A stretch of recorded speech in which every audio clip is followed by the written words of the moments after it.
सभी को नमस्कार। दोस्तों, इस वीडियो में हम बात करेंगे यूपीएससी सीएससी मेंस के एग्जाम में इंग्लिश कंपलसरी के पेपर को लेकर।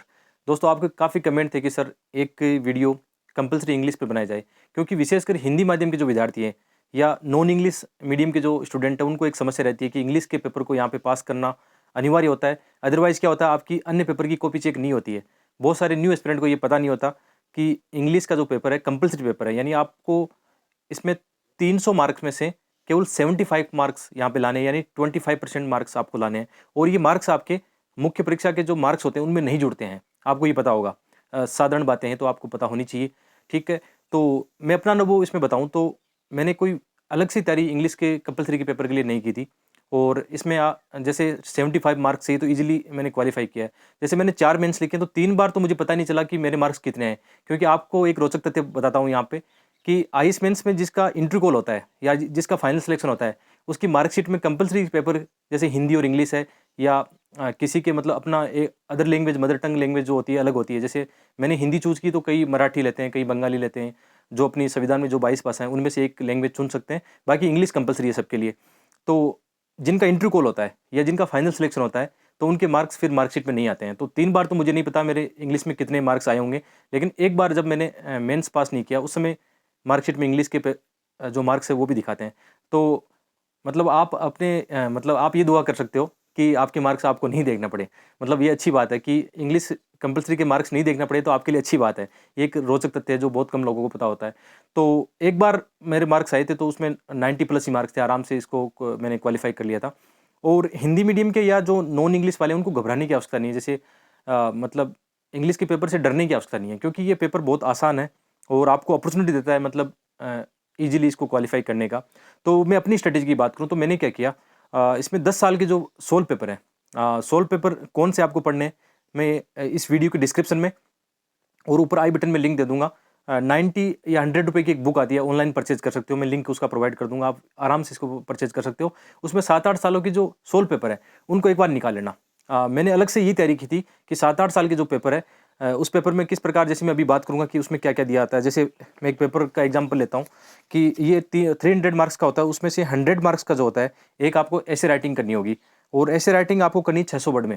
अब कई सारे ऐसे एस्पिरेंट हैं जिनको इंग्लिश लिखना नहीं आता, थोड़ी सी दुविधा हो सकती है कि इंग्लिश लिखना नहीं आता तो इंग्लिश में कैसे लिखेंगे। तो यहाँ पे मैं एक बात बोलूँगा, इसमें डरने की बात नहीं है।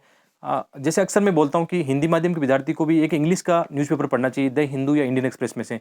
तो जो मेरी तैयारी है या जो मेरे दोस्त हैं जिन्होंने ईजिली मतलब क्वालिफाई किया इंग्लिश के पेपर को, या जिनका फाइनल सिलेक्शन भी हुआ है, तो उनकी आदत हमेशा मैंने देखी है, मेरी आदत ये है कि मैं इंग्लिश का न्यूज़पेपर पढ़ता हूँ, तो मुझे एक्स्ट्रा एफर्ट नहीं लगाना पड़ेगा कंपलसरी इंग्लिश के पेपर के लिए। एक बात यहाँ पे ये कह देता हूँ कि इंग्लिश का पेपर कंपलसरी का जो पेपर है वो हिंदी माध्यम के विद्यार्थियों के लिए वैसा ही है जैसे एक सीसेट का पेपर है, कि आप सीसेट की वजह से आपका सिलेक्शन रुक सकता है, आपका प्री क्वालिफाई नहीं होगा। तो एक इंग्लिश कंपलसरी की वजह से आपका पूरा मतलब मेंस का जो है पेपर है वो खराब हो सकते हैं, आपकी कॉपी चेक ही नहीं होगी, आपको पता नहीं चलेगा कितने मार्क्स आए। सबसे पहले कंपलसरी जो पेपर है उनकी कॉपी चेक होती है, यदि आप उनमें फेल होते हो तो आपकी आगे की कॉपी चेक नहीं की जाती, आपको मार्क्स पता नहीं चलेंगे। ये मतलब ऐसा प्रावधान होता है। तो कंपलसरी मतलब इनको इंग्लिश को हम सीरियस लेना पड़ेगा, लेकिन ज़्यादा सीरियस लेने की आवश्यकता नहीं है। तो सबसे पहले बात कर रहा था कि यार आपको 600 वर्ड में एक निबंध लिखना है, तो आपको कम से कम इतना तो आना चाहिए कि आप सिंपल लैंग्वेज में, कि आप है ना इजारम लगा के, ये हम करते हैं सिंपल ग्रामर लगा के, आपको इतने छोटे छोटे सेंटेंस बनाना तो आना चाहिए। जो कि हम 10th के लेवल की बात करें, 10th या 12th के लेवल की इंग्लिश इसमें पूछी जाती है। तो उस समय आपने निबंध लिखा होगा, कम से कम गाय पे लिखा होगा, कुछ तो लिखा होगा, दिवाली पे निबंध लिखा होगा। तो वैसे यदि आपकी इंग्लिश है ना तो डरने की आवश्यकता नहीं, आराम से इसको क्वालिफाई कर लोगे। इसमें एक्स्ट्रा ऑर्डिनरी वाली इंग्लिश नहीं चाहिए, क्योंकि मैं खुद एक हिंदी माध्यम का विद्यार्थी हूँ, इंग्लिश मेरी भी उतनी अच्छी नहीं है, लेकिन जब 4 बार मेंस लिखा तो हर बार इसका मतलब इंग्लिश क्वालिफाई हुआ है। और इसके लिए मैंने एफर्ट, मैंने कहा ना, ज़्यादा नहीं लगाए। मैं एक तो रेगुलर न्यूज़पेपर पढ़ता हूँ तो वहाँ से थोड़ी सी इंग्लिश मतलब डेली बेसिस पर हम सीखते हैं कुछ ना कुछ। तो एक तो ये हो गया था।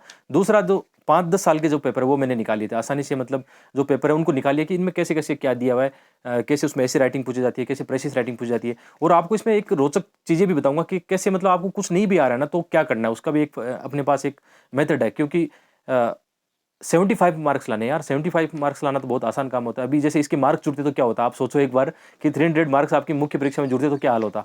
क्योंकि ये एक मतलब टफ होता है, जिन जो इंग्लिश नहीं जानते उनके लिए बहुत एक मुश्किल काम होता है। पहली बार जब मैं 2014 में मेंस दे रहा था तो हम 4 दोस्त थे जो मेंस एक साथ दे रहे थे, और चारों जब हम हिंदी माध्यम के थे, तो मतलब दुर्भाग्य से उन 3 दोस्तों का इंग्लिश क्वालीफाई पेपर, मतलब इंग्लिश क्वालीफाई में फेल कर गए। उनको ये भी पता नहीं चला कि मेंस में उनके कितने मार्क्स आए, और मेरा ईज़िली क्वालीफाई उसमें अंतर मैं बता रहा हूँ, एक ही अंतर था कि मैं इंग्लिश का न्यूज़पेपर रेगुलर पढ़ता था, वो तीनों हिंदी का न्यूज़पेपर पढ़ते थे। अब मतलब कुछ लोग होते हैं जो कि इंग्लिश का न्यूज़पेपर न पढ़ के भी निकाल लेते हैं, ऐसी बात नहीं कि नहीं निकलता है। तो उस समय क्या करते हैं कि थोड़ा-सा इंग्लिश लिख के देखते हैं। तो एक 600 वर्ड का एक एसे का पेपर आता है, वो सॉरी एसे का मतलब ऐसे लिखना होगा, एक एसे 100 मार्क्स का होता है, 4 एसे दिए होते हैं जिनमें से आपको क्या करना है, एक एसे लिखना है। तो आराम से इसको कर सकते हैं, मतलब 4 एसे में से एक एसे करना है, 600 वर्ड का इंग्लिश में लिख करना है। सिंपल इंग्लिश लिखनी है जो आपने 10th में लिखी होगी, 10th के लेवल की जो इंग्लिश है वो लिखनी है। तो पहला तो ये हो गया कि 100 मार्क्स का एक एसे है। अब मेरा ये रहता था कि हाँ, इंग्लिश लिख लेता हूँ, तो मैं मान के चलता था कि 100 में से कम मेरे 30-40 तो आ जाएँगे या 25 आ जाएँगे। मैं ये मान के चलता हूँ कि 25 तो आ जाएँगे, कि कैसे इसको क्वालीफाई करना है। तो 1-2 निबंध ऐसे लिख के देख लिए रफ में। आपको क्या करना है कि जो 7-8 सालों के पेपर है, उनमें से कुछ-कुछ निबंध ऐसे रफ कॉपी में लिख के देख लेना कि आप ईजी में इंग्लिश लिख पा रहे हो, नहीं पा रहे हो। ठीक है, एक तो ये हो गया। अच्छा, 100 वर्ड का आपका क्या है, एक निबंध है। दूसरा इसमें आता है 75 मार्क्स का आता है, जो अनसीन पैसेज आता है। अनसीन पैसेज 75 मार्क्स का आता है, जिसमें 5 क्वेश्चन होते हैं और 15 मार्क्स के होते हैं, प्रत्येक क्वेश्चन 75 मार्क्स का है। तो मेरा इसमें भी ये रहता था कि यार इसमें भी मतलब 25-30 क्वेश्चन नंबर जो आ ही जाएंगे, आराम से इजीली आ जाएंगे। एक चीज़ इसमें मैं आपको सलाह देना चाहूँगा दोस्तों, कुछ लोगों की आदत होती है कि एग्जामिनर को बेवकूफ़ बनाने की कोशिश करते हैं, कि जैसे क्वेश्चन जो दिया होता है वो कहाँ मिल रहा है उसका उठा के एकदम कॉपी पेस्ट करते हैं। यदि ऐसा आप करते हो तो एग्जामिनर 0 मार्क्स भी दे देगा आपको। इरिटेट हो जाएगा यार कि आप बेवकूफ़ बना रहे हो, इतनी बड़ी एग्जाम में ऐसे कर रहे हो। इसकी बजाय आपको एक सलाह देता हूँ क्या करना है। थोड़ा बहुत आपने सबसे पहले तो क्या करना है, अनसीन जो पैसेज आता है उसको 2-3 बार रीडिंग मारना। एक ओवरऑल उसका कुछ तो निकल के आएगा, कुछ तो समझ में आएगा, टूटा-फूटा ही सही। मतलब ऐसा नहीं है कि पूरा समझ में आएगा, कुछ तो समझ में आएगा कि पैसेज कहना क्या चाहता है। उसके बाद में आप क्वेश्चन उठाओ और क्वेश्चन से आपको आइडिया लग जाए कि क्या पूछना चाह रहा है। उसको फिर सिंपल इंग्लिश में लिखो, जैसे हम लिखते हैं ना कि इट इज़ गोइंग, मतलब आई एम गोइंग। सिंपल जो लैंग्वेज होती है, मैं तो ऐसे ही कोशिश करता हूँ कि सिंपल जो लैंग्वेज होती है उसी में लिखता हूँ। जो भी क्वेश्चन पूछता है उसको अपनी भाषा में लिखो। ऐसा नहीं कि आप कॉपी पेस्ट करोगे, नहीं, आप जो भी आपने थोड़ा बहुत समझा तो इससे एग्जामिनर, एक चीज़ तो है कि एग्जामिनर ये समझेगा बच्चे ने कोशिश की है, वो आपको फेल नहीं करेगा। एग्जामिनर भी जानता है कि यदि इस पेपर में फेल होता है तो बाकी पेपर के बेचारों की कॉपी चेक नहीं होगी, तो वो भी थोड़ा सा इजी मार्किंग की कोशिश करता है। ऐसा नहीं होता कि इसमें टफ मार्किंग होती है। ठीक है, तो बेवकूफ़ मत बनाना। इसमें ये बात ध्यान रखना कि अनसीन पैसेज में भी आपको क्या करना है, जो सामान्य दृष्टिकोण आपका निकल के आता है उसमें लिखना है। तो 100 मार्क्स का आपका ऐसे हो गया और 75 मार्क्स का आपका क्या हो गया, अनसीन पैसेज हो गया, जिसमें 5 क्वेश्चन आते हैं, बहुत ईजी होते हैं, ऐसा कोई टफ वाली बात नहीं होती। एक आगे का जो सबसे अच्छी बात है, ये है प्रेसिस राइटिंग। प्रेसिस राइटिंग भी इसमें 75 मार्क्स की है। और प्रेसिस राइटिंग में जो बच्चे होते हैं, एस्पिरेंट जो होते हैं, सबसे बड़ी गलती क्या करते हैं, इसमें भी प्रेसिस राइटिंग में समरी लिखनी होती है, तो उसी में से क्या करते हैं, उस पैराग्राफ में या प्रेसिस राइटिंग में से समरी उठा के लिख देते हैं, as it is copy paste करते हैं। 75 में से आपको 2 नंबर भी नहीं मिलेंगे। मेरा ऐसा विश्वास है, अनुभव है कि ऐसा मत करना यारो। इसकी बजाय क्या करना है कि प्रेसिस राइटिंग 1 बार पढ़ी, 2 बार पढ़ी, 3 बार पढ़ी, क्योंकि यहाँ पे टाइम की कमी नहीं होती, टाइम खूब मिलता है। इंग्लिश वाले पेपर में आराम से 2 घंटे में पेपर हो जाता है या 2.5 घंटे में हो जाता है। ठीक है, तो इसमें आपको क्या करना है, जो भी समरी है उसको सही ढंग से समझना, और जो भी समरी आपको समझ में आती है कि यार कुछ तो भाव समझ में आएगा, उसको अपने शब्दों में लिख देना। नंबर आएंगे, नहीं कटेंगे कभी भी। मतलब आसानी से आप इंग्लिश कंपलसरी का पेपर पास कर जाओगे।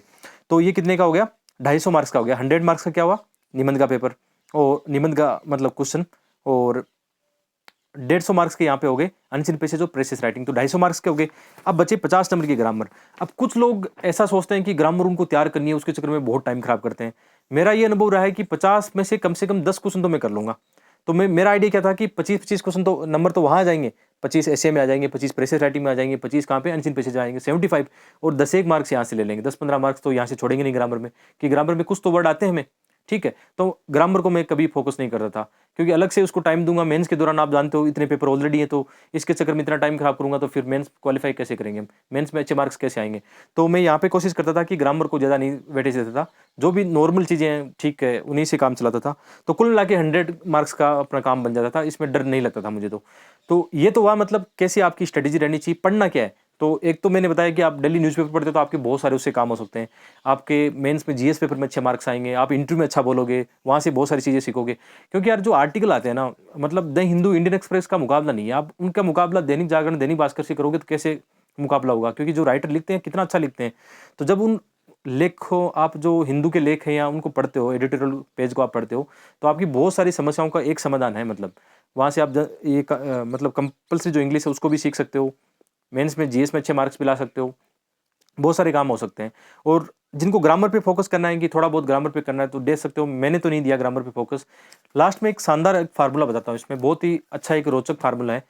कोशिश करना कॉफ़ी भर के आओ, मतलब जो भी आपको टूटी फूटी इंग्लिश आए, कॉफ़ी खाली छोड़िए मत आना। मैंने एक चीज़ नोटिस की 4 मेंस के दौरान कि जो मेरे ऐसे दोस्त हैं जो इंग्लिश में बहुत डरते थे, जिनके इंग्लिश में मार्क्स भी कम आते थे, 1-2 बार कंपल्सरी इंग्लिश में फेल भी हो गए थे।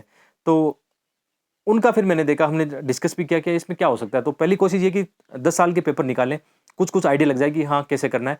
और फिर कोशिश की कॉपी खाली नहीं छोड़ के आनी है, निबंध में कुछ न कुछ लिख के आना है। जो भी आपको टूटी-फूटी इंग्लिश आती है, लिख के आनी है। प्रेसिस राइटिंग में टूटी-फूटी लिख के आनी है, अपने शब्दों में लिख के आनी है, कभी भी कॉपी पेस्ट नहीं करना। अनसीन पैसेज में भी सेम करना है, कॉपी भर के आनी है भाई साहब, खाली नहीं छोड़ के आनी है।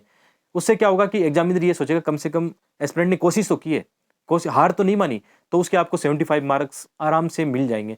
अब फेल होते हैं हर साल, मतलब ऐसे बहुत सारे लोग फेल होते हैं। मतलब आप मानो कि 10,000 मेंस लोग मेंस के एग्ज़ाम लिखते हैं, उनमें से 1000-1500 लोग ऐसे फेल होते हैं कंपल्सरी इंग्लिश या कंपल्सरी हिंदी या अन्य जो उसमें फेल होते हैं। ऐसी बात नहीं कि इंग्लिश मीडियम वाला कंपल्सरी हिंदी में फेल नहीं होता, होते हैं बहुत सारे एस्पिरेंट फेल होते हैं, जिनको लिखना नहीं आता, हिंदी उन्होंने चूज़ की कंपल्सरी, एक लैंग्वेज चुनते हैं ना अपनी, एक अपनी भाषा चुनते हैं, तो लिखना नहीं आता तो कंपल्सरी हिंदी में भी फेल होते हैं लोग, ठीक है? तो ये एक शानदार ऐसी सिंपल सी स्ट्रैटेजी है, जो मेरे हिसाब से काम आएगी। इससे ज़्यादा इंग्लिश जो कंपल्सरी है उसके लिए कोई स्ट्रैटेजी की आवश्यकता नहीं है। एक वीडियो इसके लिए काफ़ी है, पर्याप्त है। फिर भी आपका कोई क्वेश्चन हो तो आप कमेंट बॉक्स में करना। एक चीज़ और बता देता हूँ कि इस बुक को आप जो मतलब अनसोल्व या सोल्व पेपर जो है, मैंने अच्छे से रिसर्च करके देखा है, अमेज़न पे मिलता है, इसका डिस्क्रिप्शन में मैं लिंक दे दूँगा या आई बटन में भी ऊपर लिंक होगा, आप उससे परचेज़ कर सकते हो। मतलब बहुत अच्छी बुक है, ठीक है, दिशा पब्लिकेशन की है। 90-100 रुपए की बुक है, आराम से आप परचेज़ कर सकते हो। एक चीज़ और है कि आप लोगों के कमेंट थे कि सर बुक एंड रिसोर्सेज बताओ, कि प्री के मेंस के रिसोर्सेज बताओ। तो मैं इसी वीडियो के डिस्क्रिप्शन में मेरे जो वेबसाइट है, ब्लॉग, उसका लिंक दे रहा हूँ, जिसमें मैंने मेंस की अलग स्ट्रैटेजी बना रखी है कि आपको कौन-कौन से किताबें पढ़नी है, कौन से मतलब जीएस 1, 2, 3 और ऐसे राइटिंग का, और प्रीलिम्स का भी मैंने इसमें बता रखा है। तो आप इस वीडियो के डिस्क्रिप्शन में देखना, मैंने लिंक दे रखा है, और इसका किताब को भी आप बाय कर सकते हो यहाँ से। और इसके अलावा यार मतलब लाइक शेयर करते रहो, थोड़ा मोटिवेशन बढ़ाओ, ठीक है? मैं भी लगातार ऐसे फिर प्रयास करूँगा कि अच्छी-अच्छी वीडियो लेके आऊँ, और कमेंट में भी बताते रहना कि कौन से और वीडियो लाने हैं। बहुत सारे वीडियो तो मैं आपके कमेंट से ही तो बनाता हूँ। ठीक है? बहुत-बहुत शुक्रिया। Thank you.